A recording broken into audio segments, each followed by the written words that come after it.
दोस्तों, भूकंप एक प्राकृतिक आपदा है। ये कहीं भी और कभी भी आ सकता है, पर दुनिया में सबसे ज्यादा भूकंप जापान में ही आते हैं। तो क्या आपने कभी सोचा है कि सबसे ज्यादा भूकंप जापान में ही क्यों आते हैं?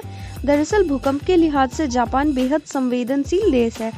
इसका कारण है यहाँ मिलने वाली धरती की सबसे अशांत टेक्टोनिक प्लेट्स और इसकी जियोग्राफिकल लोकेशन। ये टेक्टोनिक प्लेट्स एक अभिकेंद्रित सीमा बनाती हैं, जिसके कारण ये क्षेत्र दुनिया के सर्वाधिक भूकंपों का केंद्र बन जाता है। यहाँ पर पैसिफिक प्लेट फिलीपींस और अमेरिकी प्लेट के नीचे जा रही हैं। यही कारण है कि जापान में हर साल छोटे बड़े करीब 1000 भूकंप आते हैं। Japan Pacific ring of fire की क्षेत्र में आता है।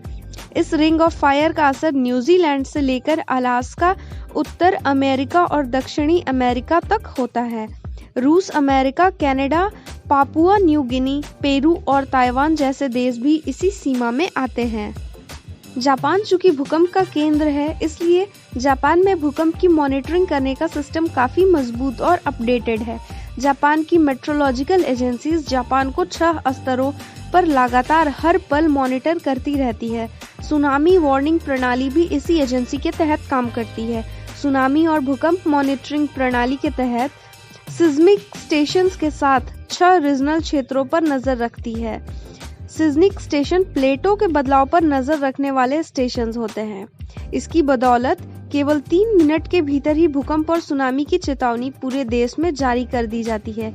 जैसे ही भूकंप आता है, कुछ ही सेकंड में भूकंप का केंद्र, रिक्टर स्केल और मैग्नीट्यूड संबंधी सारी जानकारियां तुरंत ही देश के सभी टीवी चैनल्स पर जारी कर दी जाती है। इसी के साथ अगर सुनामी का खतरा है तो सुनामी की चेतावनी भी जारी होती है।